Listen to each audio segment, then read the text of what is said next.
ইন্নাস সাখরাতাল আযীমাতা লা তুলকা বিন শাফীরি জাহান্নাম ফাতাহবি ফীহা ৭০ আমান ওয়া মা তুফদি ইলা ক্বারারিহা। ভাই, দুনিয়ায় যার যত টাকা তার তত বড় অট্টালিকা, যার যত টাকা তার তত বড় বাড়ি। টাকা আছে একতলা হয়ে গেছে, তার থেকে বেশি দুইতলা, তার থেকে বেশি তিনতলা, একের পর এক টাকা যার যত বেশি তার তত উঁচু বিল্ডিং, তার তত বালাখারা। কথা ঠিক না ভুল? ভাই কথা বলুন, ঠিক বললাম না ভুল বললাম? টাকা যার যত বেশি তার তত বড় বিল্ডিং। তো নবীজি বলছেন যার যত পাপ তার ঠিকানা তত নিচে, যার যত অপরাধ তাকে তত নিচের দিকে নামতে হবে, নিচের দিকে অবস্থান স্থান তার হবে। এবার একটা হাদিস বলছে, শুনে নেন। আল্লাহর নবী বলছেন ইন্নাস সাকরাতাল আযীমাতা লা তুলকা বিন শাফীরি জাহান্নাম ফাতাহবি ফীহা ৭০ আমান ওয়া মা তুফদি ইলা ক্বারারিহা। আল্লাহর নবী বলছেন জাহান্নামের উপরে একটা পাথরকে যদি ছেড়ে দেওয়া হয়, জাহান্নামের নিচের দিকে গভীরের দিকে পাথরটা নামতে শুরু করবে। ৭০ আমান ৭০ বছর ধরে নিচের দিকে নামবে। ওমা তুফদি ইলা ক্বারারিহা ৭০ বছর নিচের দিকে নামার পরে পাথরটা নিচের দিকে স্থির হতে পারবে না। গভীর কতটা হবে? গভীরতা কত হবে? ৭০ বছর ধরে যদি একটা পাথর নিচের দিকে নামতে থাকে, নামতে থাকে, নামতেই থাকে, ৭০ বছর নামার পরেও বলছে পাথরটা স্থির হতে পারবে না, তাহলে এই জাহান্নামের গভীরতা কতটা হবে? এই জাহান্নামে কোনো অমুসলিম যাবে না, ইহুদি যাবে না, খ্রিস্টান যাবে না, কোনো অমুসলিম যাবে না, যারা মুসলমান তারা যাবে, মুসলমানদের ভিতরে যারা নামাজি তারা যাবে। এবার বলবেন ভয়াবহ বিপদ। জি, নামাজি হওয়ার পরেও যদি তিনটা স্বভাব থেকে যায়, নামাজি হওয়ার পরে যদি তিনটা স্বভাব থেকে যায়, নামাজ পড়ার পরেও তাকে এই জাহান্নামে যেতে হবে। এক নাম্বার হলো নামাজ পড়ার পরেও যদি কেউ মিথ্যা কথা বলে, মিথ্যা কথা যদি কেউ ত্যাগ না করতে পারে, নামাজ পড়ার পরেও তাকে এই জাহান্নামে যেতে হবে। এক নম্বর গেল। ২ নম্বর অপরাধ হলো আমানতের খিয়ানত যদি কেউ করে, নামাজ পড়ার পরেও তাকে এই জাহান্নামের গভীরে অবস্থান করতে হবে। ওয়াদা করে কেউ যদি খিলাফ করে, নামাজ পড়ার পরেও তাকে এই জাহান্নামে যেতে হবে। অনেক মানুষকে আমরা বলতে শুনি, অনেক মানুষকে আমরা দেখি মসজিদের জালসায়, মাদ্রাসার জালসায় ১০,০০০ টাকা দেব ওয়াদা করে, ৫,০০০ টাকা দেব ওয়াদা করে, কারো কাছে একটা গোপন তথ্য নেওয়ার পরে বলে আমি ওয়াদা করছি কাউকে বলবো না, সুযোগ সাপেক্ষেই কাউকে বলে দিয়ে তাকে অপমান করে, এক কথায় ওয়াদা করে খিলাফ করে।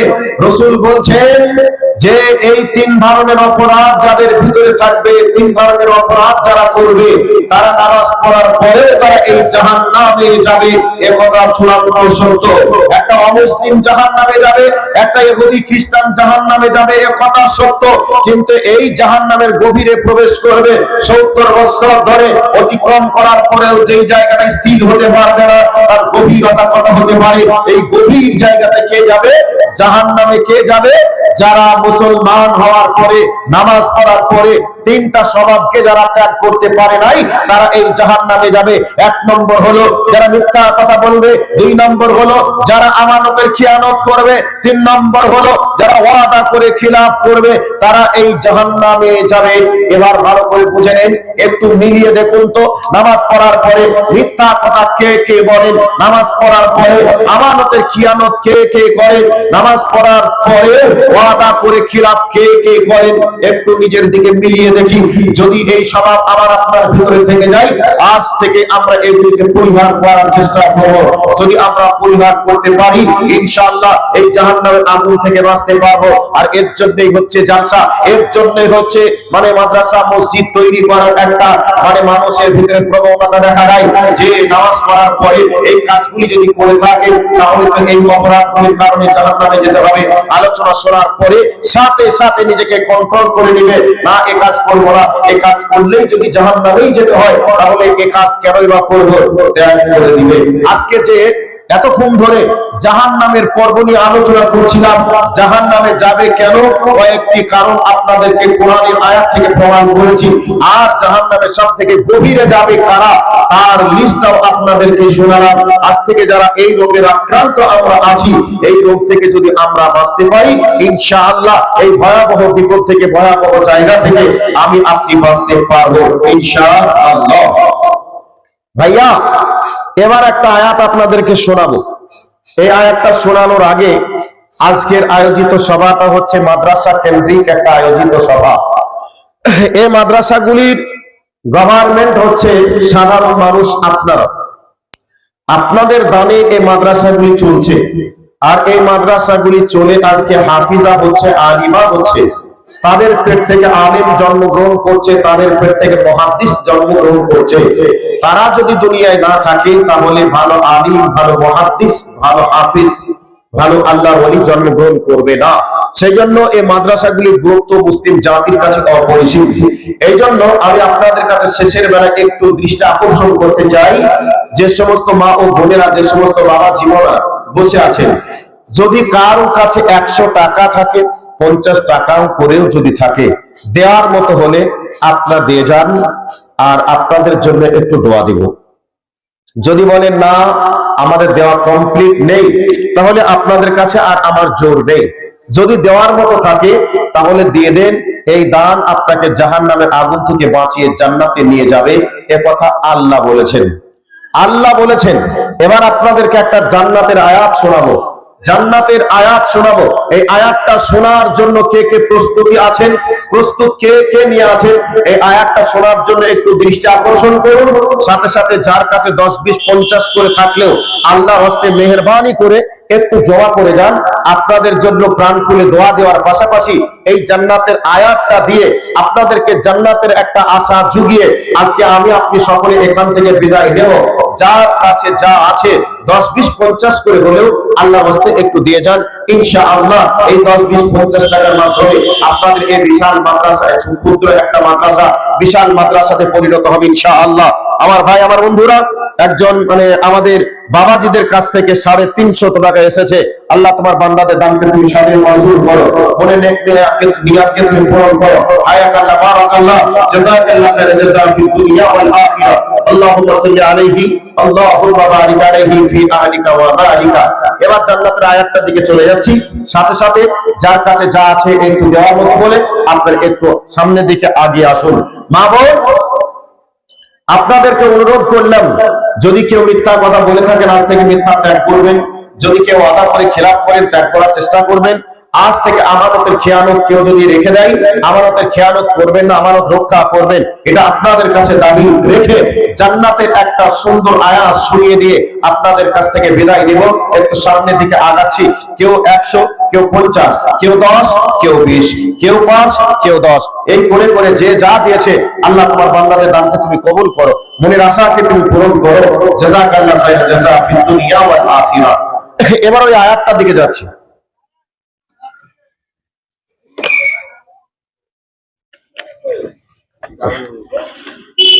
মাশাআল্লাহ, জাযাকাল্লাহ খায়রান জাযা ফিদ দুনিয়া ওয়াল আখিরা। আল্লাহ রাব্বুল আলামিন বলেন, ওয়াসিকাল্লাযীনা তাকাউ রাব্বাহুম ইলাল জান্নাতি যুমারা হাত্তা ইযা জাউহা ফুতিহাত আবওয়াবুহা ওয়া ক্বালা লাহুম খাযানাতুহা সালামুন আলাইকুম তিবতু ফাদখুলুহা খালিদিন। চমৎকার আয়াত। আল্লাহ জান্নাতীদের ব্যাপারে যে শব্দ প্রয়োগ করেছেন, জাহান্নামীদের ব্যাপারেও সেই শব্দই প্রয়োগ করেছেন। এর তাৎপর্য কি, এর পার্থক্য কি, এর আল্লাহ কি বোঝাতে চেয়েছেন একটু বলে দিই। মনে করে নেন আপনাদের এই মাদ্রাসাতে কোনো একজন শিক্ষক মাদ্রাসায় পড়ানো অবস্থায় এমন ব্যবহার মানুষদের কাছে করে গেছেন, মানুষ ওরা চলে যাওয়ার পরে দুঃখ পেয়েছে, ব্যথা পেয়েছে, ওনাকে মাঝে মধ্যেই খুঁজেন। লোকটা ছিল খুবই ভালো ছিল, লোকটা চলে গেল, লোকটা আর আসলো না, লোকটা কোথায় যে গেল, যদি আসতো তাহলে ভালো হতো, আমার বাড়িতে মেহমান হিসাবে একদিন আপ্যায়ন করতাম। এইরকম মানুষের মাঝে স্বপ্ন থাকে কি থাকে না? থাকে। এখন চলে যাওয়ার বেশ কিছুদিন পর থেকে আপনারা খুঁজতে আপনাদের এই যে সামনে যে মার্কেট আছে, এই মার্কেটে তার একটা কোনো কাজ পড়েছে, সে কাজে এসে মার্কেটে হাজির। তো আপনারা খুঁজছেন, খুঁজতে তাকে পেয়ে গেলেন।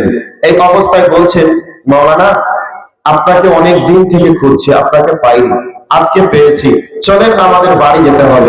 তো উনি বলছেন, না আমি যাব না। আর আপনারা বলছেন, না আপনাকে যেতেই হবে, আপনাকে না নিয়ে যাব না, আপনাকে যেতেই হবে, আপনি চলুন। উনি বলছেন যাব না, আর আপনারা বলছেন ছাড়বো না। একটা দিক। দুই নম্বর হলো, আমি আপনাদের এখানে জালসায় এসেছিলাম, রাতের মধ্যে এমন একটা অঘটন ঘটিয়েছি, আপনারা আমাকে পেলেই মেরে দিতেন। আমি রাতের অন্ধকারে পালিয়ে গেছি। সকালবেলায় মানুষ যখন জানলো যে পালিয়ে গেছে সে এই অন্যায় করে, মানুষজন সকলে ক্ষিপ্ত হয়ে বলল, বেটাকে যেখানে পাবো সেখান থেকেই ধরবো, ধরে নিয়ে সে গাছে বেঁধে এমন পিটাবো সেদিন তার হাড় হাড্ডি পর্যন্ত পিচ করে দেবো। এরকম মানুষ বলে কি বলে না? বলে। তো এখন ধরে নেন হঠাৎ করে আমার কোনো একটা কর্ম পড়ে গেছে, বা আমি অন্য মনস্ক হয়ে হঠাৎ করে আপনাদের এই এলাকায় যে মার্কেট আছে, এই মার্কেটে এসে আমি হাজির, বা এলাকার কোথাও জালসা হচ্ছে, ওই জালসাতে আমি উপস্থিত। তো এখন আপনারা খোঁজ করেন, পেলেই মারবো। এখন ওই জায়গাতে গিয়ে দেখছেন আমি এই অবস্থায়, আমাকে বলছেন, তোমাকে অনেক দিন থেকে খুঁজছি, তোকে পাইনি, খুঁজে চল আজকে যেতে হবে। এবার আমি বলছি না, যাব না, আর আপনারা বলছেন ছাড়বো না।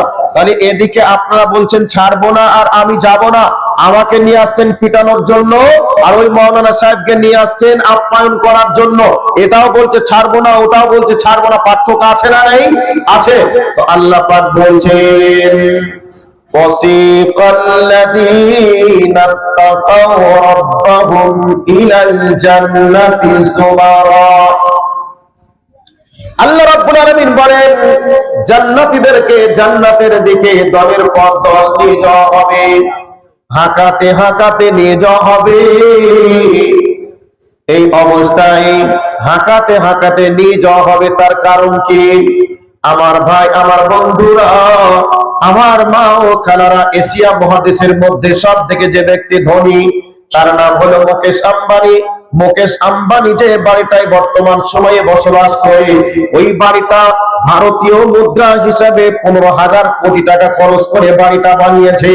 আচ্ছা বলুন তো, বাড়ির গেটটা যত দামি হবে, তার থেকে বাড়ির ভিতরটা আরো দামি হবে কি হবে না বলেন? তবে বাড়ির গেটটা যতই ভালো হোক না কেন, মনে করে নেন বাড়ির গেটটা তার বাড়ি থেকে অনেক কমা হবে। তবে সাধারণত আমাদের এলাকায় গ্রামগঞ্জে যে বাড়িঘর আমরা দেখতে পাই, এই বাড়িঘরের থেকে তার বাড়ির গেটটা আরো দামি হবে কি হবে না? হবে। তো এখন আমাদের মতো মানুষগুলিকে যদি তার বাড়িতে নিয়ে যায়, এখন আমরা তার বাড়ির গেটে যখন ঢুকবো, তখন দেখে এত চমৎকার লাগবে, এত ভালো লাগবে, তখন বলবো ঘরের ভিতরে কি আছে আমার দেখে লাভ নাই, এই বাড়ির গেটটা এত সুন্দর, এই গেটের কাছে আমরা বসে যাই। এই গেটে মেলা রকমের ফুলের বাগান আছে, এই গেটের ভিতরে মেলা রকমের পানির ফোয়ারা আছে।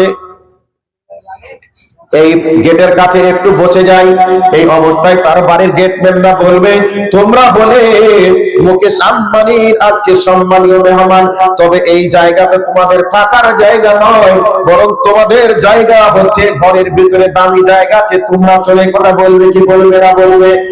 আমার ভাই বন্ধুরা, আমার মা খারাপ বোনেরা, আমরা তো দুনিয়া সম্পর্কে তেমন কিছু দেখিনি, তেমন কিছু জানি না। এখন জান্নাতি মেহমানরা দুনিয়ায় ভালো খেতে পাইনি, ভালো জায়গাতেও যেতে পাইনি, ভালো কিছু দেখেও নি। এখন জান্নাতের গেটের ভিতরে যখন ঢুকবে, ওই গেটের ভিতরে গিয়ে দেখবে বিভিন্ন রকমের ফল ফুলের বাগান, বিভিন্ন রকমের লাইটিং, বিভিন্ন রকমের ফুল। এরকম জায়গাগুলি যখন দেখবে, বসার জায়গাগুলি যখন পাবে, তখন জান্নাতীরা বলবে, ভিতরে কি আছে দেখে আমার লাভ নেই, এর থেকে ভালো জায়গা আবার কোথায় পাওয়া যাবে, এই জায়গাতে থেকে যাই, এই জায়গাতে বসে যাই। আর জান্নাতের গেটম্যানরা বলবে, না না না, এই জায়গার থেকে দামি জায়গার সামনে অপেক্ষা করছে, চলো সামনের দিকে আগিয়ে চলো। আর জান্নাতীরা বলবে, না এই জায়গাতে বসে যাই। আর জান্নাতের ফেরেশতারা বলবে, না সামনের দিকে আগিয়ে চলো। প্রথম জায়গা থেকে সামনের দিকে আর একটু যত সামনের দিকে আগাবে, তত দেখবে আরো ভালো, আরো দামি। এখন বিভিন্ন ফল পড়ে থাকবে, বিভিন্ন ফল যেন ঝুলবে। জান্নাতীরা বলবে, গাছের ফলগুলি খাবো আর এখানেই থাকবো, গাছের ফলগুলি কুড়িয়ে নিব, এখানে বসবাস করব। এখানে বিভিন্ন রকমের সোনা দানার হিরে মতি মুক্তার জিনিসগুলো আছে, এগুলোকে নিয়ে আনন্দ করব, সামনের দিকে যাব না। এ কথা বলে তারা সেখানে কুড়িয়ে এদিক ওদিকে বিক্ষিপ্ত হওয়ার চেষ্টা করবে। আর ফেরেশতারা বলবে, জান্নাতীরা এখানে তোমাদের থাকার জায়গা নয়, এগুলি নিয়ে তোমরা যেন ব্যস্ত হয়ে পড়ো না, তোমাদের জন্য সামনে ভালো জায়গা অপেক্ষা করছে, তোমরা সামনের দিকে এগিয়ে চলো। এদিকে তারা গুছিয়ে বিভিন্ন রকমের ফল ফ্রুট নিয়ে ব্যস্ত হওয়ার চেষ্টা করবে। আর আল্লাহর ফেরেশতারা বলবে, সামনের দিকে চলো, সামনের দিকে চলো। এই জন্য এরা যেতে চাইবে না সামনের দিকে, আর এদেরকে হাঁকাতে হাঁকাতে সামনে দামি জায়গায় নিয়ে যাওয়ার চেষ্টা করবে।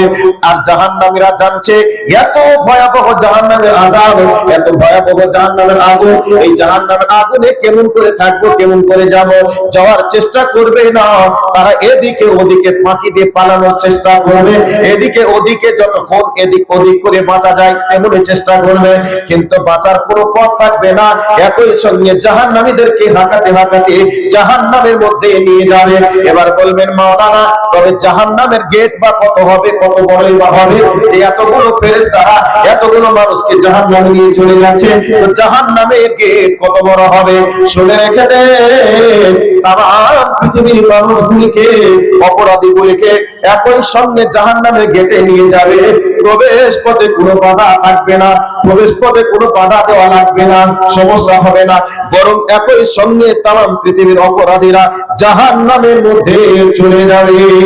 আমার ভাই, আমার বন্ধুরা, মা খালারাম, আল্লাহ পাক বলছে, এবার জান্নাতীদেরকে যখন গেটের মধ্যে নিয়ে যাবে, তখন জান্নাতের গেটম্যান না ওয়েলকাম, স্বাগতম জানাবে, তোমাদের জন্য ওয়েলকাম, স্বাগতম, মারহাবা, তোমাদের জন্য আল্লাহ প্রস্তুত রেখেছে এত সুন্দর জান্নাত রে, তোমাদের জন্য আল্লাহর পক্ষ থেকে শান্তি বর্ষিত হবে, তোমরা জান্নাতের মধ্যে প্রবেশ করো।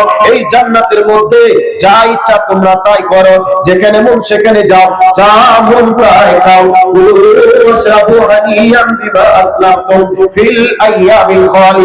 তোমরা এই জান্নাতের মধ্যে থাকো, জান্নাতের মধ্যে তোমরা খাও। অতীত জীবনে তোমরা যে আমল করে এসেছো, কাজ করে এসেছো, ওই আমলের বিনিময়ে তোমার আল্লাহ আজকে জান্নাতের সব জায়গাকে তোমার জন্য পারমিশন দিয়েছে বিচরণ করার জন্য। 70 বছর জীবনকে যদি কন্ট্রোল করে আল্লাহকে উপহার দিতে পারি, তাহলে যে জান্নাতটা আমাকে আপনাকে দিবে, এই দুনিয়া বিক্রি করে দিলেও জান্নাতের একটা খাটের পায়ার দাম হবে না। সেই জান্নাত আমার আর আপনার জন্য আল্লাহ সাজিয়ে রেখেছে। আয় আল্লাহ বলছে, আয় আমার ইবাদত করে আর প্রবেশ কর আমার জান্নাতে। আল্লাহ এই কথাটাই বলেছেন। আমরা হতভাগা মানুষ শয়তানের খপ্পরে পড়ে আল্লাহর ইবাদতের কথা ভুলে গিয়ে আজকে শয়তানের ধোঁকায় পড়ে আজকে বেহায়ার মতো দুনিয়া করছি। মাগো আজকে ফরজ পর্দার বিধানকে ছেড়ে দিয়ে সাজসজ্জা গ্রহণ করে নর্তকীর মতো রাস্তায় তারা চলছে। মনে হচ্ছে না জানো এটা মুসলমানের মেয়ে, মনে হচ্ছে না জানো এটা মুসলমান ঘরের মেয়ে, এটা মনে হচ্ছে না তাদের দেখে। কাজেই আমি আমার বক্তব্য শেষ লগ্নে এসে নারী পুরুষ আবাল বৃদ্ধা বনিতা সকলের কাছে করজোরে নিবেদন, আমরা কোরআন হাদিস মেনে যদি আল্লাহকে দিতে পারি, আল্লাহ আমাদের জন্য জান্নাত দিবেন ইনশাআল্লাহ। তাই মামুন আপনাদের কাছে অনুরোধ রাখলাম, আজ থেকে ফরজ নামাজ ত্যাগ করবেন না। নবীজি বলেছেন মেয়েরা যদি 4টা কাজ করতে পারে তাহলে আল্লাহ তার জন্য জান্নাতের 8টি দরজা খুলে রেখে দিবেন, যে দিক দিয়ে মন সেই দিক দিয়ে প্রবেশ করবে। একটা হলো আল মারআতু ইযা খামসা সাল্লাহা, দিনে সঠিক টাইমে সঠিকভাবে পাঁচ ওয়াক্তের সালাত আদায় করা, ও সামাত শাহরাহা, রমজান মাসে রোজা রাখা, ও আতাআত বালাহা, নিজের স্বামীকে ব্যবহার দিয়ে খুশি করা, আনন্দ দেওয়া, ও আহসানাত ফারজাহা, নিজের বডিটাকে একমাত্র নিজের স্বামীর কাছে উপহার দেওয়া, স্বামী বাদ দিয়ে তার শরীরের কোনো অঙ্গ কোনো পুরুষ দেখবে না। এই 4খানা গুণের যদি অধিকারী কোনো নারী হয়ে যায়, নবীজি বলছেন ফালিতাদখুলিল জান্নাতা মিন আইয়ি আবওয়াবিন শাআ, তার জন্য জান্নাতের 8টি দরজাই খোলা থাকবে, যে দিক দিয়ে ইচ্ছা ওই দিক দিয়ে প্রবেশ করবে। কাজে আজ থেকে যদি মেয়েরা এই কাজ করতে পারে, ইনশাআল্লাহ জান্নাতের 8টি দরজা তাদের জন্য উন্মুক্ত থাকবে, প্রবেশ করবে আনন্দে হাসতে হাসতে। মামুন আপনাদের কাছে এই মেসেজটা শেষের বেলা দিয়ে গেলাম, আজ থেকে 5 ওয়াক্তের নামাজ পড়বেন, রমজান মাসে রোজা রাখবেন, স্বামীকে ব্যবহার দিয়ে খুশি করার চেষ্টা করবেন, আর নিজের বডিটাকে কন্ট্রোল করবেন। নিজের স্বামী বাদ দিয়ে আপনার শরীরের অঙ্গ প্রত্যঙ্গ দেখে কেউ যেন আনন্দ না করে, আনন্দ না পায়, এরকম ভঙ্গিমাতে আপনি চলুন, ইনশাআল্লাহ আপনার জন্য জান্নাত হবে। জান্নাতের 8টি দরজা খোলা থাকবে, যে দিক দিয়ে মন সেদিক দিয়ে প্রবেশ করবে। শেষের বেলায় একজন ভাই আমার 100 টাকা দিয়েছে, আল্লাহ তোমার বান্দার দানকে তুমি কবুল করো, মনের আশাকে পূরণ করো। হায়াকাল্লাহ বারাকাল্লাহ, জাযাকাল্লাহ খায়রাল জাযা।